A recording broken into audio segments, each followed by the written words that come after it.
എല്ലാ പ്രിയ സുഹൃത്തുക്കൾക്കും പുതിയ വീഡിയോയിലേക്ക് സ്വാഗതം. കുറേ കാലങ്ങൾക്ക് ശേഷമാണ് വീഡിയോ ചെയ്യുന്നത്. കുറച്ച് ഷോർട്സും കാര്യങ്ങളൊക്കെ ചെയ്തിട്ടുണ്ട്, കുറച്ച് റിയാക്ഷൻസ് ഷോർട്സ് ആക്കിയിട്ട് അങ്ങനെ ചെയ്തതെന്നല്ലാതെ ഒരു മുഴുനീള വീഡിയോ ആയിട്ട് ഇതുവരെ ചെയ്തിട്ടില്ല. ഒരു മൂവി റിവ്യൂ കാര്യങ്ങളോ ഒന്നും ചെയ്തിട്ടില്ല. ഒരുപാട് പടങ്ങൾ കണ്ടിട്ടുണ്ട് അതിൻ്റെ ശേഷം, പക്ഷേ പല കാരണങ്ങൾ കൊണ്ടും റിവ്യൂ ആയിട്ട് ചെയ്യാൻ പറ്റിയിട്ടില്ല, ഇതിൽ പോസ്റ്റ് ചെയ്യാൻ പറ്റിയിട്ടില്ല. അപ്പോൾ ഇന്ന് ഞാൻ വന്നിരിക്കുന്നത്, കഴിഞ്ഞ ദിവസം ഒരു മൂവി പേജിലൂടെ ഇങ്ങനെ ജസ്റ്റ് ഇങ്ങനെ സ്ക്രോൾ ചെയ്ത് പോകുന്ന സമയത്ത് ഒരു സിനിമൻ്റെ പരസ്യം പോലെ കണ്ടു. അതായത് നെറ്റ്ഫ്ലിക്സിൽ ഈ വർഷം റിലീസ് ചെയ്ത സിനിമകളിൽ ഏറ്റവും കൂടുതൽ പേര് കണ്ടിട്ടുള്ള സിനിമ, ഏകദേശം 20 മില്യണിലധികം വ്യൂസ് കിട്ടിയിട്ടുള്ള ഒരു സിനിമ എന്ന് പറഞ്ഞിട്ടാണ് കണ്ടത്. അപ്പോൾ എനിക്ക് തോന്നി അത്രയും കൂടുതൽ വ്യൂസ് ഉണ്ടെങ്കിൽ എന്തെങ്കിലും കാര്യമായിട്ടുണ്ടാവണമല്ലോ എന്ന് വിചാരിച്ചിട്ട് കണ്ട സിനിമയാണ്. നെറ്റ്ഫ്ലിക്സിലാണ് റിലീസ് ചെയ്തത്. എനിക്ക് തോന്നുന്നു നെറ്റ്ഫ്ലിക്സിൽ ഡയറക്റ്റ് റിലീസാണ്. അപ്പോൾ ഇത് സിനിമേൻ്റെ പേര് jewel thief the haste begins എന്നാണ്. ഹിന്ദി സിനിമ ആണ്. ഡയറക്റ്റ് ചെയ്തിരിക്കുന്നത് കൂക്കി ഗുലാത്തി, റോബി ഗ്രബൽ എന്നിവർ ചേർന്നിട്ടാണ്. Screenplay David Logan, dialogue Sumit Arora. Produce ചെയ്തിരിക്കുന്നത് സിദ്ധാർത്ഥ് ആനന്ദും മമത ആനന്ദും ചേർന്നിട്ടാണ്. അതേപോലെ സിനിമാറ്റോഗ്രാഫി ജിഷ്ണു ഭട്ടാചാരി. എഡിറ്റ് ചെയ്തിരിക്കുന്നത് Arif Sheikh. Music and score Shazan Sheikh. പിന്നെ ഞാൻ പറഞ്ഞ നെറ്റ്ഫ്ലിക്സിലൂടെ ഡയറക്റ്റ് റിലീസാണ് പടം.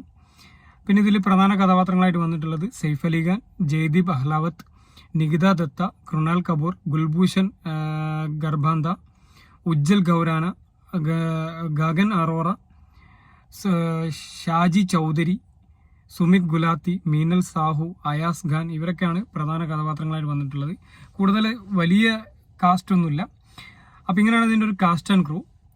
ഞാൻ നേരത്തെ പറഞ്ഞതുപോലെ മെയിനായിട്ട് 3-4 ആളുകളെ ബേസ് ചെയ്തിട്ടാണ് കഥ പറയുന്നത്. ഇതിൽ ആക്ഷൻ സ്റ്റോറി ബേസിലാണ് വന്നിട്ടുള്ളത്. കഥയിലേക്ക് വന്നു കഴിഞ്ഞാൽ പിന്നെ എന്താണ്, ഒരു പ്രത്യേക സാഹചര്യത്തിൽ ഒരു മോഷണം നടത്തേണ്ടി വരുന്ന നായകൻ.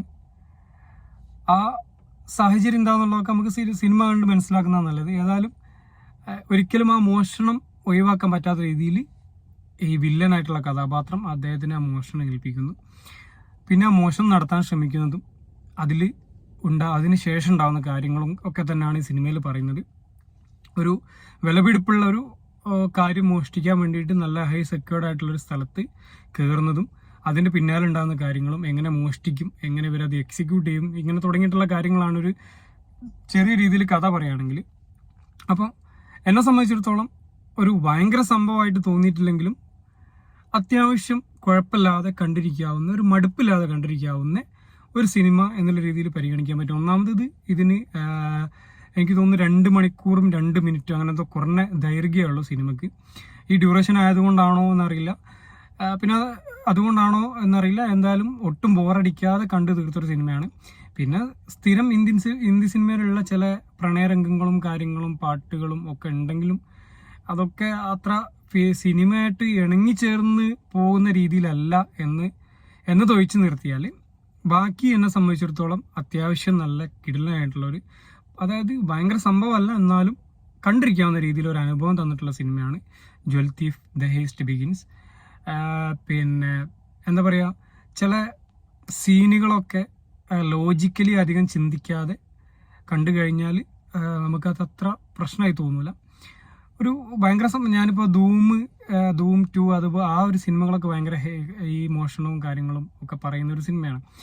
അപ്പോൾ ആ ധൂം 3 ഇതൊക്കെ ആ ഒരു മോഷണമായിട്ട് ബന്ധപ്പെട്ടിട്ടുള്ള കഥ എന്നാണ് പറയുന്നത്. അപ്പോൾ അതിലൊന്നും ഉള്ളതുപോലെ അത്ര ഒരു എന്താ പറയുക, കുറച്ചൊരു മാരകമായിട്ടുള്ള സംഭവങ്ങളൊക്കെ ചെയ്തിട്ട്, അല്ലെങ്കിൽ കുറച്ച് നല്ല രീതിയിലുള്ള ഒരു നമ്മളൊക്കെ വണ്ടറടിപ്പിക്കുന്ന രീതിയിലുള്ള മോഷണമോ കാര്യങ്ങളൊക്കെ ഒന്നല്ല. സിമ്പിളായിട്ട് പറയുന്ന കാര്യം, ഒരുപാട് കണ്ടിട്ടുള്ള ഒരു കഥാപരിസരവും കാര്യങ്ങളൊക്കെ തന്നെയാണ്.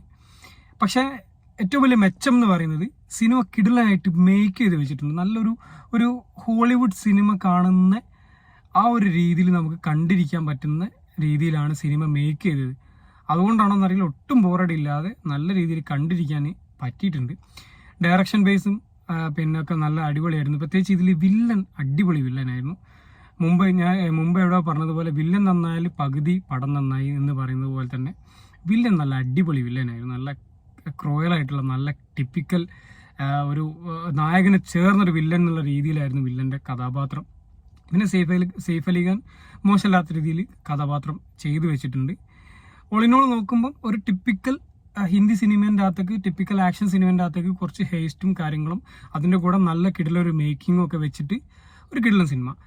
ഇതിൽ ഒരു ഫ്ലൈറ്റിൻ്റെ സെറ്റ് ഇട്ടിട്ടുണ്ട്, സെറ്റാണെന്ന് തോന്നുന്നത്.